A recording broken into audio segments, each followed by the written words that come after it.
He watched her give up, from the balcony of his mansion, waited, watched her heart falter, until it stopped. Then he descended, to seal her fate with a possessive mouth. Before you understand how a director turned a student into his private possession, hit like, subscribe. Jade thought she had been saved by a miracle. She just didn't know his breath would be her new prison. The first second of the new year tasted like betrayal. Jade froze. On the sand. Fireworks exploded above Jurere International, but she saw no colors, only the tongue of another woman inside the mouth of the man who had promised to love her forever. 3 years, 3 years of plans, shared keys, heart-filled messages, and there he was, Bruno, her boyfriend, the senior who had helped her on her first day of college, hands buried in the blonde hair of a stranger, the crowd counting down to midnight. Jade didn't scream, didn't move forward. The ground simply vanished beneath her feet. She turned, walked toward the sea, barefoot, white New Year's dress dragging through dark sand. The electronic music pulsed in the distance like a sick heart. But Jade no longer belonged to that world. Cold water bit her ankles, then her knees, her waist. She didn't stop. The waves pushed her, pulled her. She let go. Nothing on solid ground was worth the struggle. The last thing she saw before the water covered her head, golden fireworks reflected on black water. Then, darkness. The glass mansion shone on the cliffs above, like a silent lighthouse. Dr. Alvaro Lins stood on the balcony, whiskey in hand, 45 years old, grey at the temples, eyes so light green they seemed transparent. In the firelight, he did not join the crowd. Men like Alvaro didn't mingle. They observed, catalogued, chosen. That night, his eyes were fixed on one single point. The girl in the white dress, Jade Oliveira, 23, third-year medical student, a perfect student, silent, always in the third row of the lecture hall, noting every word he spoke as if they were holy scripture. Alvaro had watched her for months, knew her breathing, the blush creeping up her neck when their eyes met, even for a forbidden second. And now, he watched her collapse, whiskey glass set down. His eyes narrowed as he saw her enter the sea. She wasn't coming back. Alvaro descended the mansion steps, silently, crossed the volcanic stone garden, Italian shoes sinking into sand, but he did not slow. When her head disappeared beneath the water, he was already removing his blazer. Cold, absolute. Jade's lungs burned. Salt stung her eyes, but there was a strange peace in that liquid darkness, a promise of eternal silence. Then, hands, big, firm, brutal, grabbed her waist, pulled her from the depths, like a rag doll. The surface exploded in light and sound. Jade coughed, choked, tried to scream, only spat salt water, dragged toward sand. Breathe. The voice was low, commanding, familiar. Jade blinked against the fireworks. A face came into focus. Dr. Alvaro Lins, director of FCML, psychiatrist, the man whose name was carved on the college facade. Drenched, white shirt clinging to his chest, hair dark, dripping salt water, eyes light green, cold, no warmth, no relief, only possession. You stopped breathing. Not a question, an accusation. Before she could answer, Alvaro leaned in. One hand held her chin, the other pressed her chest. Don't move. His mouth found hers. Not a kiss. An invasion, precise, controlled. He forced air into her lungs with the same authority he commanded full lecture halls. 1 breath, 2, 3. Jade felt oxygen burn, whiskey, salt, fingers pressing into her jaw like marking territory. When he finally stepped back, she trembled, not from cold. Her voice tore from her throat. Sir, doctor, he corrected her, still holding her face. For me, you are my student. Jade swallowed hard. The weight of his gaze was unbearable. She tried to sit. Hands stopped her. I said, don't move. I will decide what you need. Nothing more. The words should have been absurd. provoking revolt. But his voice, ancient, dangerous, made her obey. Alvaro studied her like reading a file. Then, without warning, he lifted her in his arms. Jade gasped, hands clinging to his shoulders. "What are you doing?" "Taking you from here." "I didn't ask." He walked toward the cliffs, toward the glass mansion above, a dark promise. Jade glanced back. The party raged. Fireworks still exploded. Bruno, probably still inside the blonde. No one noticed she almost died. No one, except the man holding her, like a trophy rescued from the deep. "You are my student," Alvaro said, not looking at her. Third row, always there, always silent. Jade's heart raced. He noted everything. "You know me, Doctor." Alvaro finally looked. The green eyes, gazed transparent, made her forget how to breathe. "I know everything about you, Jade." His voice soft, almost kind, but heavy, like a sentence. "From now on, you will know me too." They climbed the mansion steps. Glass doors opened, closed with a soft click, like a cage snapping shut. Jade woke, salt in her mouth, sheets that weren't hers, white light, too bright, not her ceiling, glass, steel. Beyond it, a summer sky from another planet. She tried to sit. The room spun. A voice. Grave, familiar. To her right, Dr. Alvaro Lin's, leather chair, bedside. Impeccable. Dark linen pants.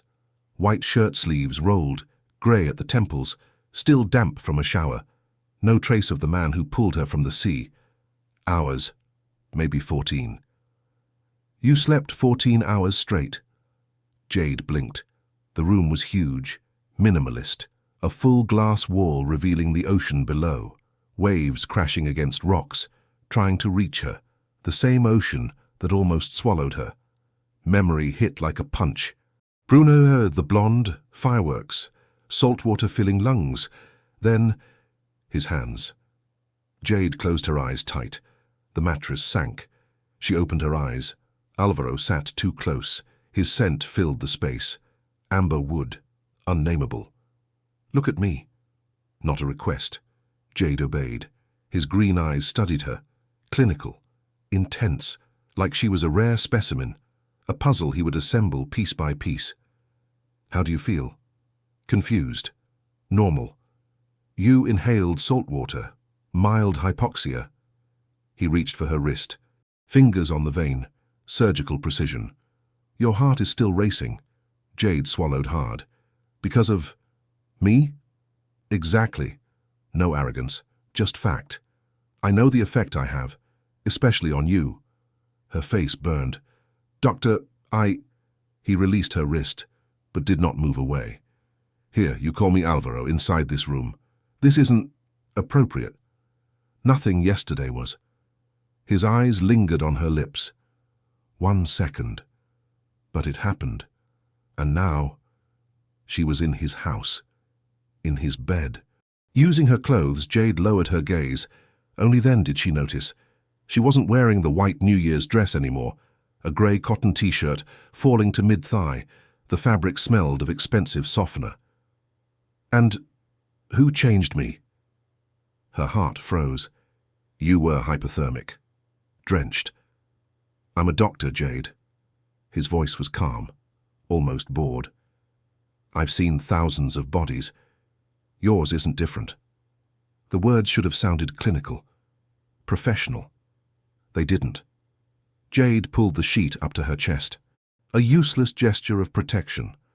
Alvaro raised an eyebrow, a slight tilt, observing. "I need to leave," she said. "No." "What do you mean, no? You almost drowned, lost consciousness. Clinically, you need observation for at least 48 hours. I can go to a hospital." He tilted his head. "But you won't." "Why?" "At the hospital they ask questions. Why you entered the sea. Call psychologists, social workers, maybe even the police." He paused, calculated. "They'll call your boyfriend." Bruno's name sliced the air like a knife. Jade felt her stomach twist. "He's not my boyfriend anymore, I know that." Alvaro stood, walked to the glass wall. The morning sun cut his silhouette against the blue ocean.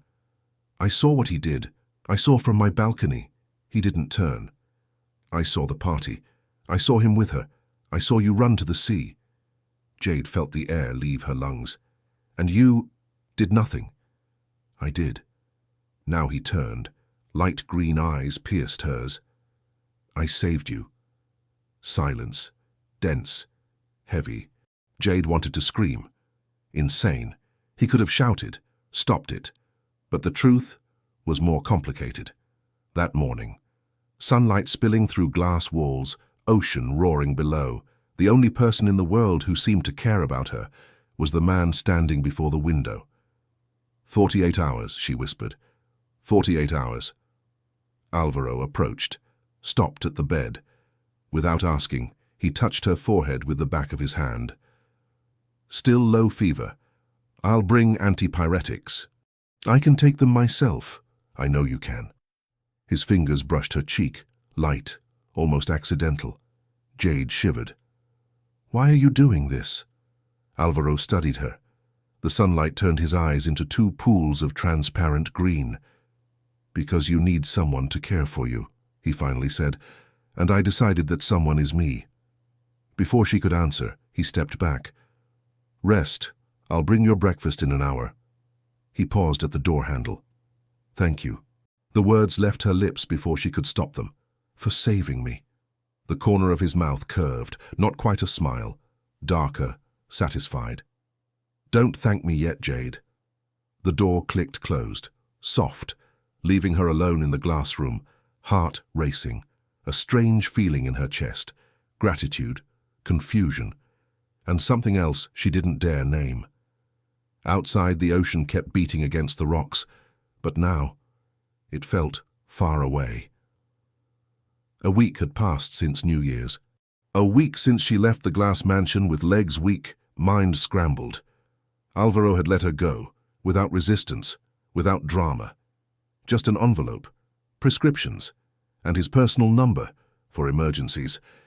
She hadn't called, tried to forget, dove into books, ignored 47 calls from Bruno, blocked his number, changed her apartment lock, and now, here she was, first day of semester, ready to reclaim the life she almost lost in the waves of Jurere.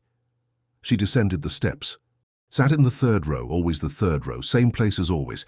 Classmates chatted, no one knew, no one asked. To the world, Jade Oliveira was just another diligent student. 8 o'clock. The side door opened.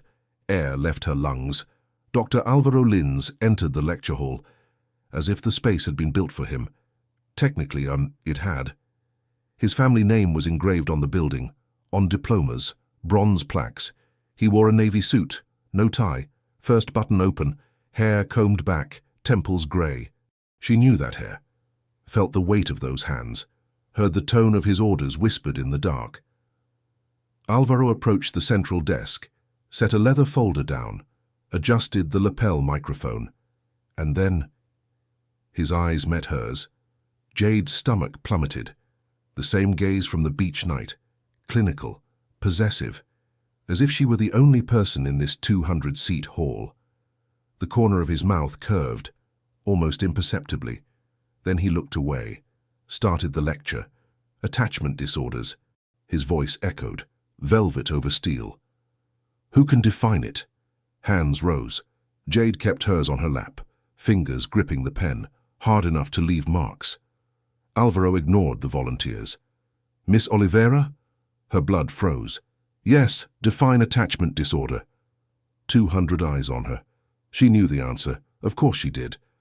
But his presence scrambled her. It's a dysfunctional pattern of emotional bonding, usually from childhood, marked by fear of abandonment, excessive dependence, difficulty setting healthy boundaries, Alvaro observed. Long moment. Perfect. He walked between rows. And what are the most common triggers in adulthood? Her heart raced. He wasn't asking the class. He was asking her. Trauma. The word escaped. Betrayal, loss, situations replicating original abandonment. Exactly. He stopped at her desk. His scent invaded her space. Amber wood, memory. And the proper treatment? She met his eyes. Therapy, cognitive restructuring, building secure attachments. Secure attachments, he repeated, savoring the words, with people you trust. And if there's no one? Air thickened. Classmates held their breath. No one understood the subtext, but all felt the tension. Then the patient must find someone, she said. Alvaro leaned over her desk, fingers near hers, so close she felt heat radiate. Sometimes, he whispered, someone finds the patient first. He stepped back, before she could react. Chapter 3 for next class, he announced, as if nothing happened. Dismissed. Students rose. Jade froze, hands trembling, notebook smudged. She had to leave, grabbed her bag, moved too fast. Vertigo. The hall spun. A hand held her elbow. Calm. Alvaro was there. She hadn't noticed him approach. I'm fine, she murmured. You look pale. It's the AC, my pressure. He didn't let go. Did you take your meds? I took them all. She hesitated. His jaw tightened. My office, now. Doctor, I have another class. Using her first name silenced her. Remaining students pretended not to watch. She felt their gaze like needles. Alvaro released her elbow, walked to the side door. Didn't look back. He knew she would follow. His office, top floor, mahogany walls, framed diplomas, panoramic window, view of Florianopolis Bay. He stood center, arms crossed. What was that? Alvaro closed the door. The lock clicked loud. The lecture, the questions. You exposed me. In front of everyone. I asked technical questions. To a student. He leaned on the desk, arms crossed, mirroring her posture. If you felt exposed, maybe you should examine why. Don't do that. Do what? That thing. Psychiatrist turning everything against me. The corner of his mouth lifted. You're angry. I'm fine. He stepped away from the desk, slowly. Anger is better. Better than that girl. The one who let the waves take her, without fighting. Jade stepped back. He stepped too forward. You had no right to do that. I have every right in here. Soft voice, crushing weight. My name is on the walls. Jade. On diplomas. On your transcript. As long as you're my student, I have the right to make sure you survive. She didn't need to protect him. He did. He stopped in front of her, green eyes locked. You just haven't realized it yet. His hand rose. Jade froze. She didn't know what. Fingers brushed a stray strand of hair, escaped from her ponytail. Slowly, deliberately, he tucked it behind her ear. 3 seconds. 3 seconds that burned like iron. Go home, he said, raspy voice. Take your meds. Sleep. And if I don't want to? His eyes darkened. I'll have to find other ways to make sure you obey me. Jade swallowed hard. She should have responded, should have resisted, should have stormed out. Instead, she turned her back and walked away. Silently, because the truth she couldn't admit, not even to herself, was a part of her wanted to know what those other ways were. And that scared her more than anything. The FCML corridor smelled of formaldehyde, of destiny. Jade walked fast, head down, headphones blocking the world. 10 minutes until anatomy class. She needed to review the limbic system before the practical exam. Then the universe reminded her she didn't deserve peace. Jade! The voice cut through the music, like a knife. She stopped. Headphones slipped. Blood drained from her face. Bruno. 3 weeks. 3 weeks since New Year's. 3 weeks since she saw him. With another woman. And there he was. Same denim jacket. Same crooked smile. Same brown eyes she once mistook for home. Jade, please. He stepped toward her. You're not answering my messages. Not picking up. I just want to talk. Her heart raced, not from longing, from panic. We have nothing to talk about. Yes, we do. Another step. What happened was a mistake. I was drunk. She meant nothing. She was with you, Jade, in front of everyone. Her voice rose an octave. At our party, at New Year's. I know, and I'm sorry. He reached for her arm. She recoiled, as if shocked. Then the air vanished. Panic hit. No warning. 1 second. Standing. Next, the corridor spun. Walls closed in. Ceiling descended. Oxygen too thick to breathe. Jade knew the signs. Tachycardia. Sweating. Impending doom. Dissociation. Panic attack. Knowing the name didn't help. When your own body becomes a prison. She braced against the wall. Legs gave way. Bruno spoke. Words distorted. Underwater. Jade. Jade. What's happening? She couldn't answer. Couldn't breathe. The world dissolved. Pixels. Death. Right there. In the college corridor. Then another voice cut through the chaos. Get out of the way. Cold. Authoritative. Absolute. Jade lifted her eyes. Dr. Alvaro Lins, standing behind Bruno, grey suit impeccable, green eyes ice. Bruno turned, face pale. Dr. Lins, this is between me and her. Not anymore. Step aside. With all due respect, you have nothing to do with this. I have everything to do with this, Alvaro said. He stepped forward, blocking Bruno completely. You will not speak to her, not now, not later, not ever. If I know you come within 10 meters of her, I will make sure your enrollment here becomes a painful memory. You can't do that. Alvaro smiled. No warmth. My name is on the building. I can do whatever I want. Bruno opened his mouth. Go away. Alvaro cut him off. Silence. Steps. Bruno disappeared at the end of the corridor. Jade finally allowed herself to collapse. Alvaro caught her. Before she hit the floor, fluid motion. He carried her to the nearest room, an empty lab, marble benches, equipment covered in plastic. He closed the door with his foot. Lock clicked, echoed. Breathe, now. No, I can't. Can. He pressed her against the wall, his body against hers. Not violent, controlled, holding her pieces together. Look at me. She obeyed. Green eyes filled her vision. Nothing else existed. Just that transparent green, his deep voice commanding her lungs. You're having an exaggerated sympathetic response. Your brain thinks you're in danger. You're not. He took her hand, pressed it to his chest. Feel this. Her fingers touched firm, controlled. 60 beats per minute. Feel it, he repeated. Yes. Good. This is the rhythm. This is the oxygen. His free hand cupped the back of her neck, fingers tangled in her hair. Now breathe with me. No words, just him. Mint coffee breath, authority. Inhale. Chest expanded against her palm. Jade scratched her throat. Deeper. Hand on neck, tightened. Inhale. She inhaled. Held. He held. Exhale. She exhaled. Bodies pressed. Heat transferred through clothes. She felt every contour, every muscle, every controlled beat of his heart. Now, dictating hers. Again, he ordered. Inhale. Hold. Exhale. Inhale. Hold. Exhale. Panic receded. Slowly. Like a tide obeying the moon. Another sensation replaced it. His body against hers. Thumb tracing circles on her neck. Eyes never leaving. No blinking. No pause. Good, he asked. She nodded. Voice untrustworthy.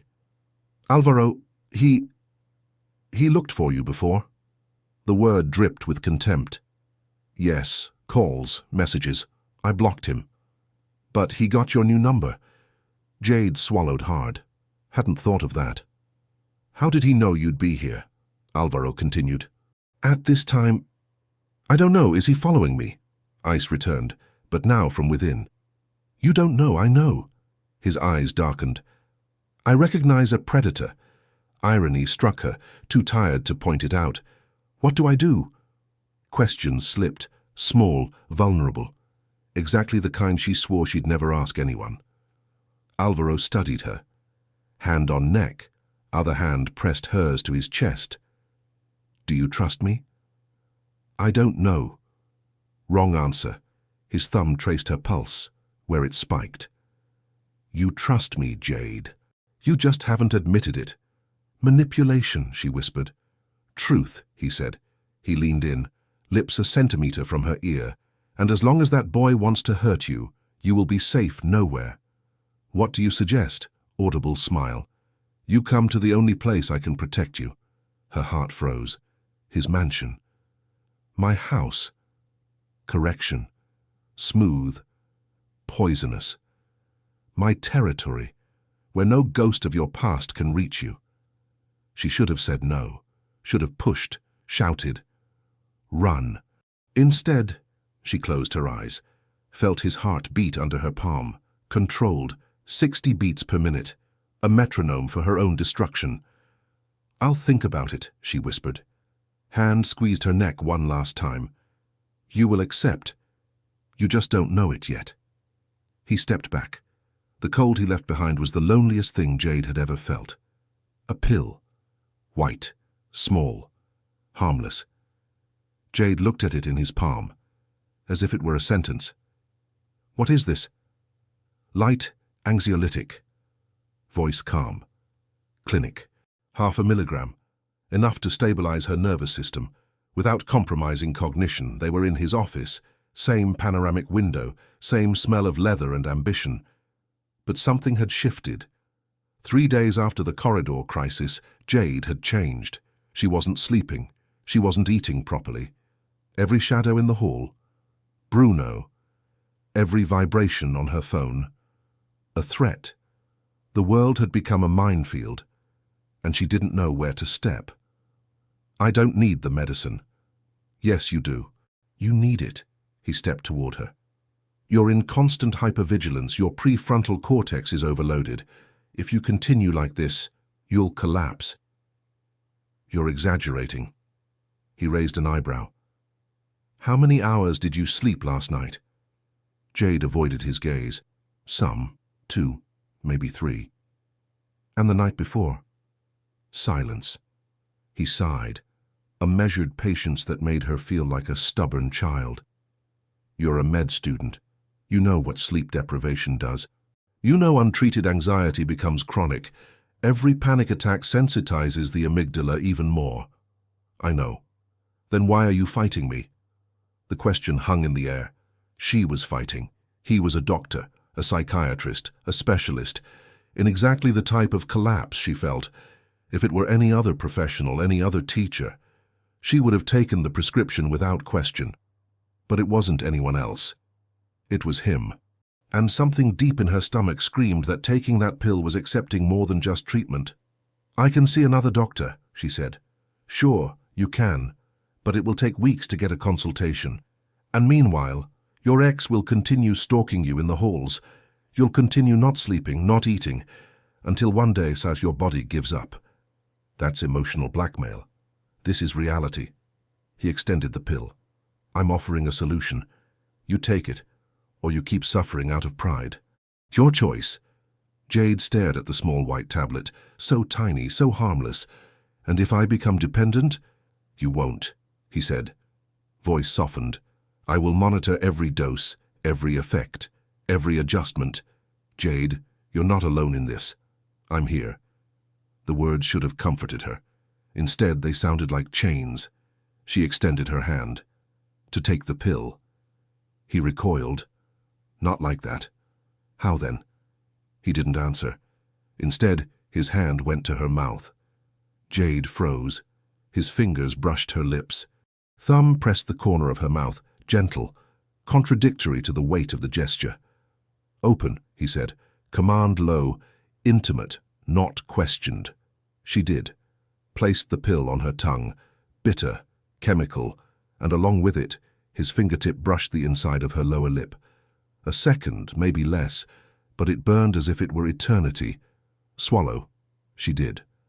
Alvaro watched. Green eyes tracked the pill down her throat, then to her lips, then her eyes.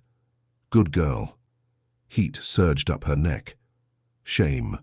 Anger. Something else she refused to name. Don't talk to me like that. How? As if I were a child. You're not a child, he said, moving toward the window. But you're not acting like an adult either. Adults ask for help. Adults take treatment. Adults don't fight monsters alone. And what if the monster is me? The question escaped before she could stop it. He paused. Long moment, still by the window. Silhouette cut against the blue bay. When he turned, something was different. In his gaze, something she couldn't read. And if it is? He asked. Do you prefer the monster you know? Or the one hunting you in the halls? She had no answer. 20 minutes later, the medicine kicked in, like sinking into warm water, muscles relaxed, jaw unclenched. The weight in her stomach finally dissolved. She blinked. Alvaro's office softened, edges less sharp, the world less threatening. How do you feel? His voice from her left, strange. She searched for words. Like anxiety leaving. He approached, sat on the edge of the desk facing her. You were carrying so much, you forgot how it felt to carry nothing. Is it always like this? Initially. Then the body adapts. Effect becomes subtle. Jade nodded, head felt full of cotton. Thoughts that once cut like glass now flowed like water. I should have taken it sooner, she whispered. No judgment, he said. Just fact, but you needed to get here yourself. Some lessons only come the hard way. She looked at him. Light softened his hard features, green eyes less predatory, almost gentle. Why do you care so much? The question came out dragged, too sincere. With me, he said, you have hundreds of students. Why me? He studied her. Long moment. Because you remind me of someone. Someone I couldn't save. Silence, heavy, recognizable as pain. What happened? Another story. He stood. She reached out. Come. I'll take you home. She took his hand, fingers intertwined. Warmth radiated through her arm, settled at her chest center. She didn't let go. He didn't ask her to. Alvaro's car smelled of leather and control. Jade rested her head on the seat, closed her eyes. The world blurred outside. Nothing felt real, nothing urgent. You'll take a dose before bed, he said, and another in the morning before class. Okay, and I'll call if I feel side effects. Yes, and eat something before sleep. Your body needs fuel. She opened her eyes, turned her head. Profile stern, focused, hands gripping the wheel, absolute. Are you like this with all your patients? You're not my patient. What am I then? He didn't answer. Car rounded a curve. City lights danced on the windshield. You are my responsibility, he said. From the moment I pulled you from that sea, you became my responsibility. I didn't ask to be saved. No one does. His eyes found hers in the rearview mirror. Green, intense, inevitable. But you were, and now you'll live with the consequences. Jade should have asked, should have protested, insisted she controlled her fate. Instead, she closed her eyes. Let the car's warmth and his voice carry her into chemical torpor. Last thing she felt before sleep. His hand over hers, firm, hot, possessive, and for the first time in weeks, no fear. Peace. The first step toward her ruin. Her voice came out small. I blocked a number. He finds another. And you didn't tell me. I thought it would stop. It won't stop. Alvaro set the phone on the desk. Calm. Too calm for the fire in his eyes. People like this, they don't stop. They escalate. You can't predict it. I'm a psychiatrist, Jade. I've spent my life studying this. He stood, walked to the window, his silhouette cut against the filtered light. What you're seeing is classic obsession. Refusal to accept rejection. Gradual invasion, words swinging between plea and threat. Jade swallowed hard. You think he's dangerous? I think he's unpredictable, Alvaro turned. Unpredictable is worse than dangerous. You never know when he'll cross the line. But he's never hurt me. Yet. The word landed between them, heavy, cold, sharp. What do I do? Jade hated the tremor in her own voice. I've changed numbers. Locks. I don't know what else to do. You know. Alvaro moved closer, stopped in front of her, green eyes locked on hers. You know what you need to do. Just afraid to admit it. I'm not going to the police. I'm not talking about police. Jade blinked. Then, what? Alvaro knelt beside her chair. Unexpected, too intimate, eyes level with hers, knees on the expensive carpet, hands resting on the armrests, holding her in place. I'm talking about a place he can't reach you. Velvet voice, smooth, dangerously comforting. A place where you can sleep without fear. Study without looking over your shoulder. Recover. For real. Jade's heart raced. Your mansion. My house. He lifted a hand, touched her face, thumb traced from cheekbone to mouth. The safest place for you. Right now. This is insane. Insane is staying in a ground-floor apartment where anyone can break in. His thumb rested lightly on her lower lip. Insane is thinking you can face this alone. And if people find out, they won't. His voice hardened. And even if they did, do you think I care? I'm Alvaro Lins. My name is on this building. No one questions what I do. Jade should have felt fear, should have seen arrogance as a warning. Instead, she felt relief, because in a world of threats, his certainty was the only solid thing. How long? She asked. As long as it takes. And my things? I'll send someone for them. And the university? You'll keep coming. I'll bring you in the morning, pick you up in the afternoon. He extended his hand, large, firm. The same hand that had pulled her from the sea, the same hand that put pills on her tongue, the hand that held her through panic. A predator or protector? She didn't know anymore. Okay. The word slipped out before she could stop it. I accept. His smile was slow, satisfied. The smile of a man who just won a game the opponent didn't even know existed. Good girl. The car hugged the northern shore at sunset. Jade rested her head against the glass, watched the bay turn to liquid gold. Across the horizon, the island of Florianopolis stretched like a promise. Somewhere out there, the glass mansion waited. You're tense, he said, eyes on the road. Process it, he added. His hand found her thigh, placed itself naturally, as if he owned the space. But you made the right choice. How can you be so sure? I know you. Fingers pressed lightly. Better than you know yourself. Jade should have questioned, should have asked why, how, since when. Instead, she closed her eyes. Let the warmth spread. The car turned toward Jurere International. Mansions appeared, each bigger than the last. High walls, perfect gardens, wealth she had only seen in magazines. Then, atop the cliffs, the glass house appeared, sky streaked red. The gate opened automatically. Jade felt her stomach drop. Welcome back, he said. The car climbed the stone ramp. Words felt like an embrace or a trap snapping shut. The gate clicked closed. Jade sat, leather seat, his hand still burning her thigh. She realized too late. She didn't know if this was a refuge or a prison, but somehow she wanted to stay, and that was the most dangerous part.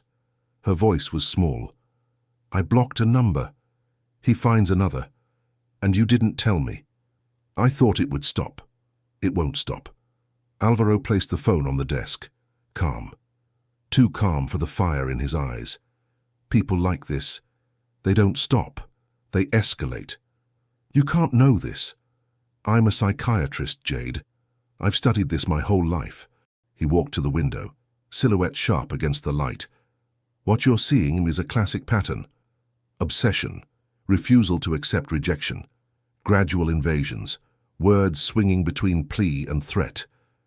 Jade swallowed hard. You think he's dangerous? I think he's unpredictable. Alvaro turned. Unpredictable is worse than dangerous, because you never know when he'll cross the line. But he's never hurt me. Yet. The word landed, cold, heavy. What do I do? Jade hated the tremor in her voice. I've changed numbers, changed locks. I don't know what else to do. You know. Alvaro stepped closer, stopped in front of her, green eyes locked on hers. You know what you need to do. You're just afraid to admit it. I'm not going to the police. I'm not talking about police. Jade blinked. Then what? He knelt, unexpected, too intimate. Eyes level with hers, knees on the carpet, hands on the armrests, holding her in place. I'm talking about a place. He can't reach you there. Velvet voice, smooth, dangerously comforting. Sleep without fear, study without glancing over your shoulder. Recover, for real. Her heart raced. Your mansion. My house. His hand lifted. Thumb traced cheekbone to mouth. The safest place for you, right now? This is insane. Insane is staying in a ground-floor apartment where anyone can break in. Insane is thinking you can handle this alone. And if people find out? They won't. His voice hardened. And even if they did, do you think I care? I'm Alvaro Lins. My name is on this building. No one questions what I do. Jade should have been afraid, should have seen arrogance as a warning. Instead, she felt relief, because in a world of threats, his certainty was the only solid thing. How long? She asked. As long as it takes. And my things? I'll send someone for them. And university? You'll keep coming. I'll bring you in the morning, pick you up in the afternoon. He extended his hand. Large, firm. The same hand that pulled her from the sea. The same hand that put pills on her tongue. The hand that held her through panic. Predator or protector? She didn't know anymore. Okay. The words slipped out before she could stop it. I accept. His smile was slow, satisfied. A man who just won a game. The opponent didn't even know it existed. Good girl. The car hugged the northern shore at sunset. Jade rested her head on the glass, watched the bay turn to liquid gold. Across the horizon, Florianopolis stretched like a promise. Somewhere. The glass mansion waited. You're tense, he said, eyes on the road. Process it, he added. His hand found her thigh, placed naturally, as if he owned the space. But you made the right choice. How can you be sure? I know you, better than you know yourself. Fingers pressed lightly. Jade should have questioned, should have asked why, how, since when. Instead, she closed her eyes, let the warmth spread. The car turned toward Jurere International. Mansions appeared, each bigger than the last. High walls, perfect gardens, wealth she only saw in magazines. Then, atop the cliffs, the glass house appeared. Sky streaked red. The gate opened automatically. Jade's stomach dropped. Welcome back, he said. The car climbed the stone ramp.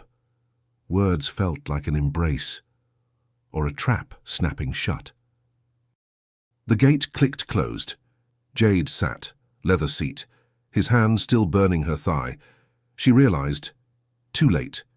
She didn't know if this was a refuge or a prison, but somehow she wanted to stay. And that was the most dangerous part. But her feet didn't obey. Her hands didn't fight. When Alvaro finally stepped back, releasing her wrists, slow, deliberate, Jade stayed exactly where she was, leaning against the door, breathing in the air he had breathed. Frozen. Go to your room, he said, already turned away. Take your medication, sleep, we'll talk tomorrow, when you can think clearly. She didn't answer. No words came, because the truth that ate her alive was that the door had never been locked, and still, She couldn't open it. The hand that grabbed her arm came from nowhere. She was leaving the library, alone. Side corridor of FCML. Empty at that hour. The path Alvaro had taught her. To avoid crowds. And now she understood why. Jade. Please. Listen to me. Bruno. His face was different. Deep shadows under his eyes, unshaven. Brown eyes that she once loved. Now desperate. Let me go. Not until you hear me out, he said, urgent, ripped from some deeper fear. I don't want to hear you. She tried to pull away. He gripped tighter. Bruno, let me go, Dr. Lindsay, he's dangerous. The words tore through her, more real than anyone in the university could imagine. Jade froze, not because she believed him, but because the accusation was absurd. What are you talking about? I've been looking into it. He glanced around, expecting interruption at any moment. I went beyond the respectable director's facade, talked to former students, ex-staff, people who left and never came back. You're stalking him, investigating him. I'm trying to protect you. From what? She laughed. Bitter. A man who saved me, while you stuck your tongue down someone else's throat. Bruno closed his eyes, jaw tight. I know what I did. I'll carry that the rest of my life. But that doesn't change who he is. Behind that suit, behind those diplomas. What is he? Bruno, tell me. Since you became a specialist, a predator, she spat. The words hit like a sentence. He chooses vulnerable students, fragile, isolates them from the world, makes them depend on him, and when they're completely alone. For you, she asked, doesn't it seem odd? He stepped closer. You almost died. By coincidence, the director was there to save you. You have a panic attack. He appears out of nowhere. You need a place to stay. He offers his mansion. No one here thinks that's normal, Jade. No one. Her heart raced, not fear, anger. You don't know him. I know more than you imagine.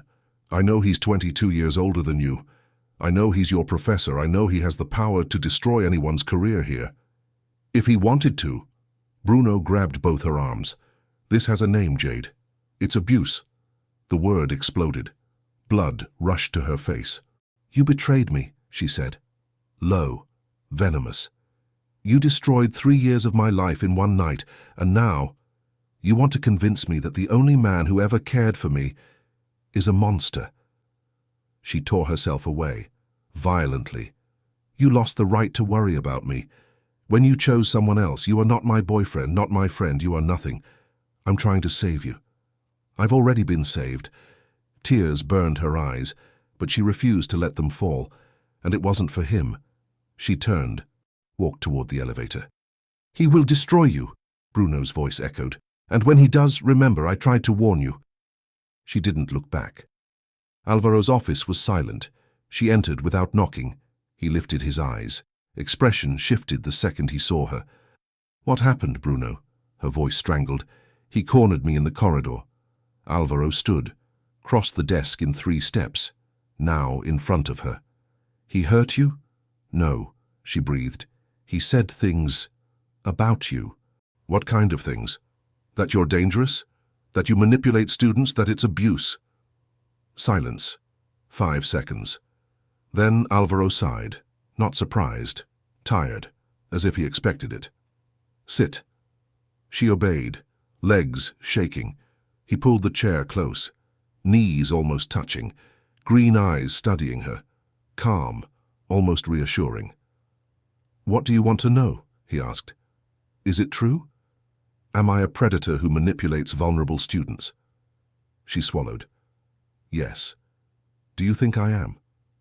She hesitated. I don't know what to think anymore.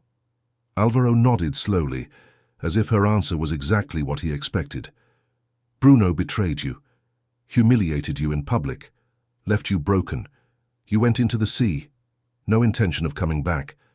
And now, when you're finally recovering, he shows up, with conspiracies, to pull you back into chaos. He seemed certain. Psychopaths always do. Alvaro's voice. Velvet. That's what makes them dangerous. They believe their story, and make you believe it too. You think he's a psychopath. I think he's a man who lost something and didn't know how to value it, and who will destroy anything, anyone, to regain control. Heat radiated from him. He said, "You choose vulnerable students." "I chose you." Alvaro raised an eyebrow. "Or you came to me asking for help." Jade opened her mouth, closed it. He was right. She had gone to his office after the corridor. She had taken the pills. She had agreed to live in the mansion. Every step had been hers. Or had it? The age difference, the power, the experience. "It's real," she whispered. Alvaro didn't look away. 22 years. I won't pretend it doesn't exist. Just like I won't pretend that power, experience, position don't exist." "Then it's true." "Yes, it's true. What's true is that I am an adult man who recognizes an extraordinary woman and is willing to wait, as long as it takes, for her to recognize it too." The air thickened. To decide what? Whether she leaves or stays. He lowered his gaze to her lips, then back to her eyes. "I don't know if I can trust you." "You don't need to trust me." He leaned closer, knees touching. "You only need to trust what you feel. And if what I feel is confusion, confusion is just clarity. That hasn't arrived yet."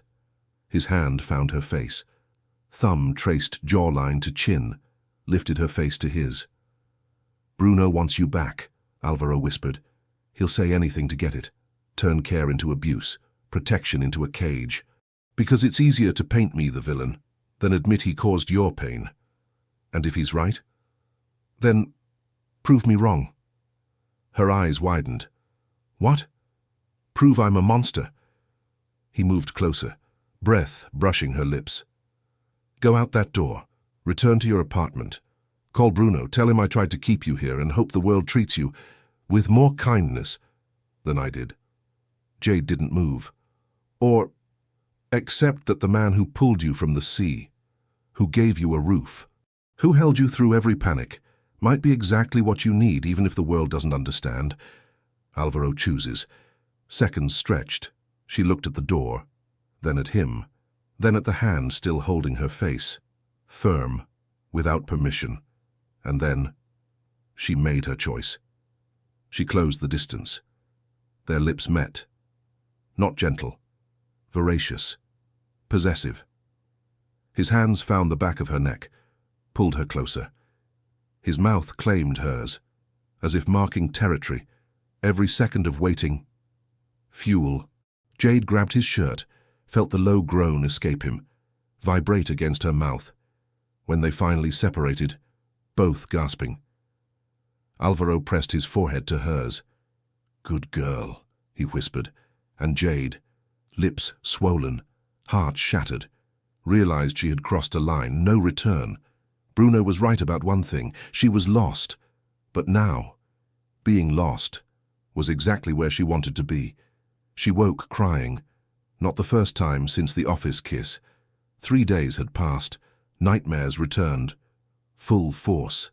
Always the same. She was 6, running after a car, yelling a name and never answered. "Daddy!" The bedroom door opened. Alvaro stepped in. No knock. Silk robe over pajamas. Hair messy. Green eyes alert. Despite the hour, again. Jade nodded, not trusting her own voice. He sat on the edge of the bed. His hand found her face, wiped her tears with his thumb. The same ritual. Her voice was ragged. "He's leaving. I'm running. Never catching him." Alvaro studied her. Moonlight streamed through the glass wall, cutting his face into marble angles. "How old were you?" 6.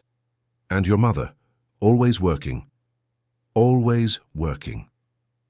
Jade closed her eyes. "I stayed by the window, waiting for him to come back. All night. He found me asleep on the sill. In the morning, left a note. An explanation.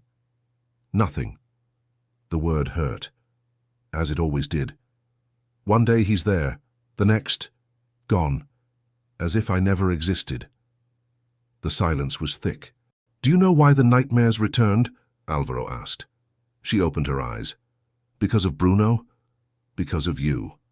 He leaned in.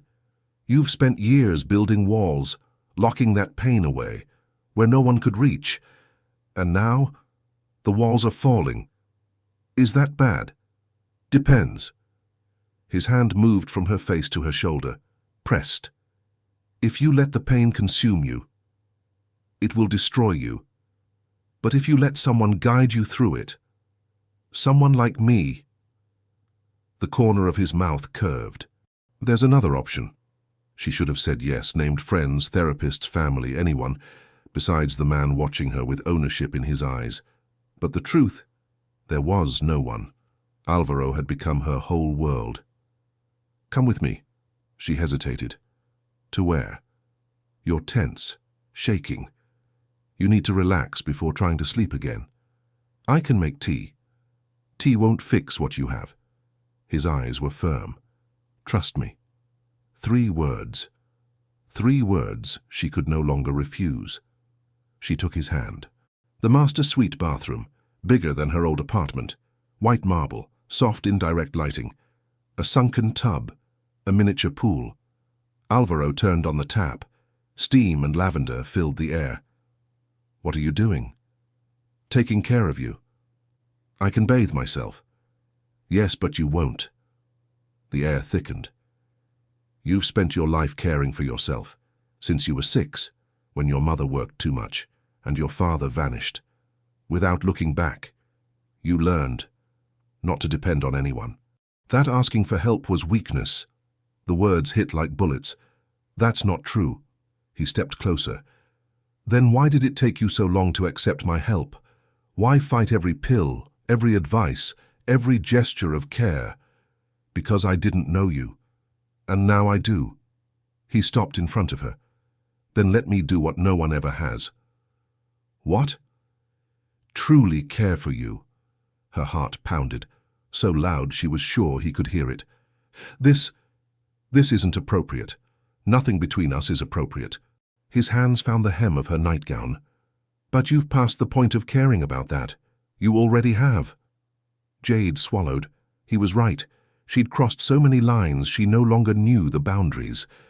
"Lift your arms." The order was gentle, almost kind. Jade obeyed. The nightgown slid from her body, fell to the marble floor. Cold air touched her exposed skin. Instinctively she crossed her arms. Alvaro didn't look down. His eyes stayed locked on hers. In the water. The tub was warm. Jade sank to her shoulders. Water wrapped her like a liquid embrace. Lavender rose with the steam. Alvaro knelt at the edge, rolled up his robe sleeves. "Close your eyes." She did. His hand found hers. Neck, tilted her head back. Warm water ran down her hair, her face, washing away the salt of dried tears. "Do you know the worst damage your father caused?" Low, hypnotic. Not abandoning you, teaching you didn't deserve to stay. Her throat tightened. "No." His fingers massaged her scalp. Slow, circular. "You've carried that belief since you were 6. Something wrong in you. Something that makes people leave. Bruno left. Your mother drifted. Friendships dissolved. Every time someone disappears, a voice in you whispers, 'I knew it.'" Tears returned, silent, inevitable. "You don't know me that well." "I know you better than you know yourself." His hand moved to her shoulders, pressed tension knots. "And I'll prove one thing." "What?" "I won't leave." Jade opened her eyes.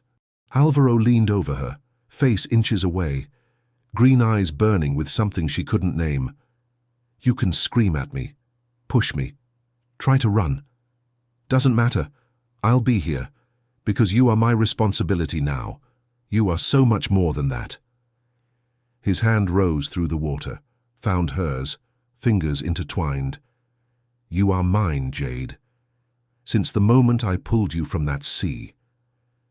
This is sick. This is devotion." He kissed her knuckles. Difference is in the eyes of the beholder. She should have pulled away, left the tub, dressed, called anyone who could get her out instead. She held his hand. For the first time in 21 years, someone promised to stay.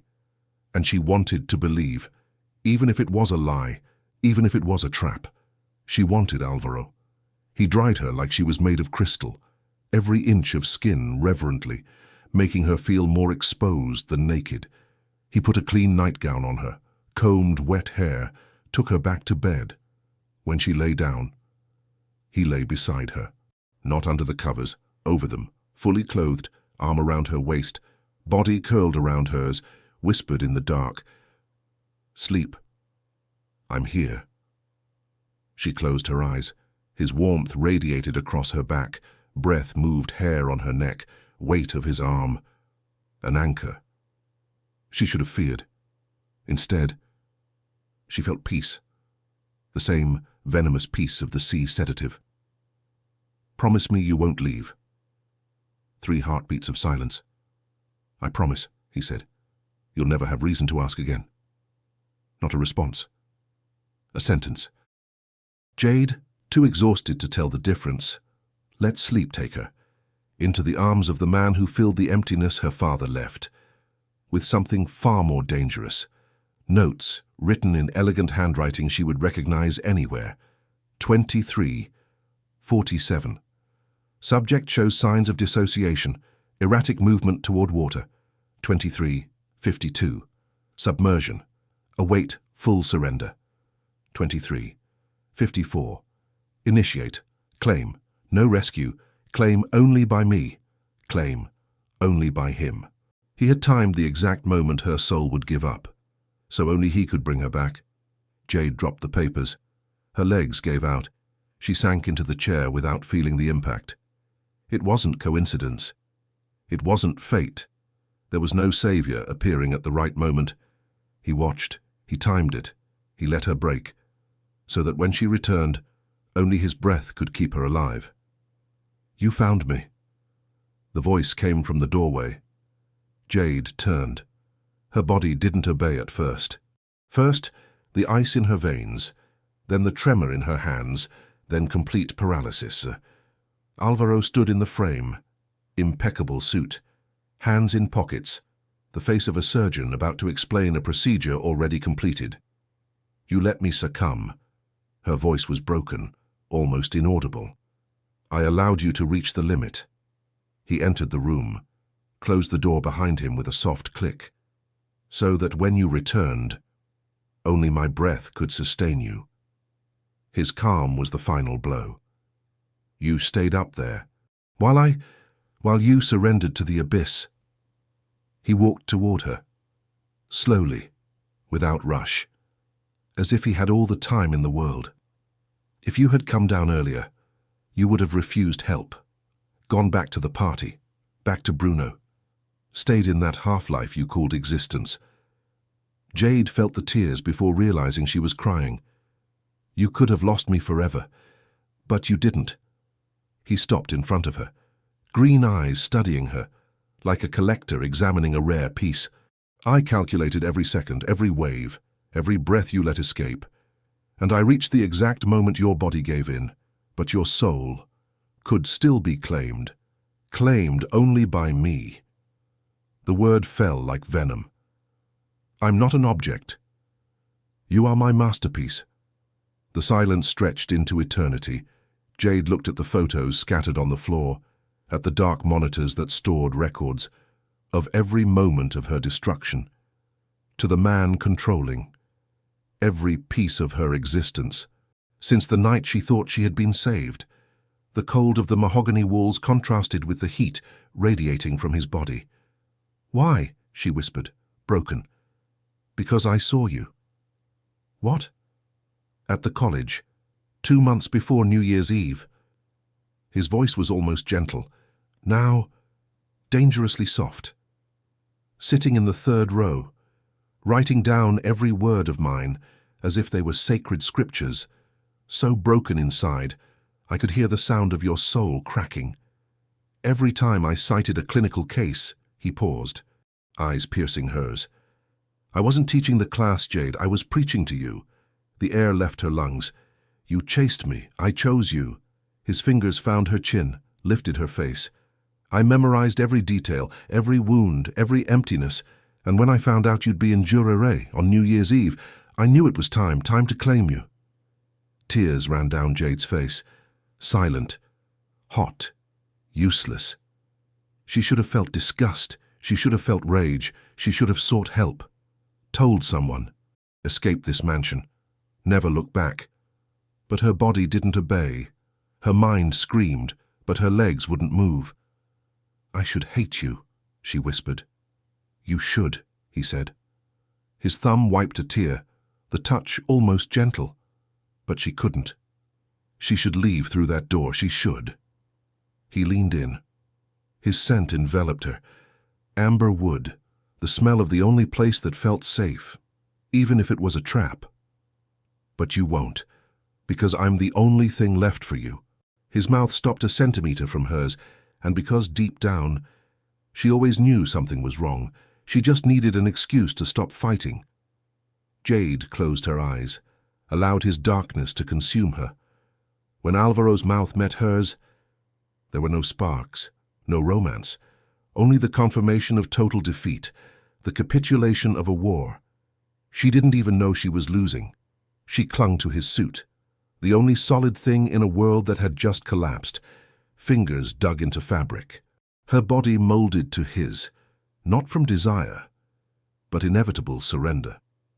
Alvaro lifted her from the chair, not with the delicacy of a lover, with the authority of an owner, reclaiming what had always been his. His hands traced a map of possession, held her as if sealing a pact that could not be broken. There was no room for doubt. He was imprinting his presence into every fiber of her being. The heat of his body contrasted with the cold mahogany, and Jade felt as if she were merging with the only place left to her, even knowing it was an abyss. "This is mine," he said. His voice vibrated against her skin, absolute command, non-negotiable. Jade opened her eyes. His green ones consumed her. No escape, no flight, never had been. And she was too tired to pretend she still wanted to fight.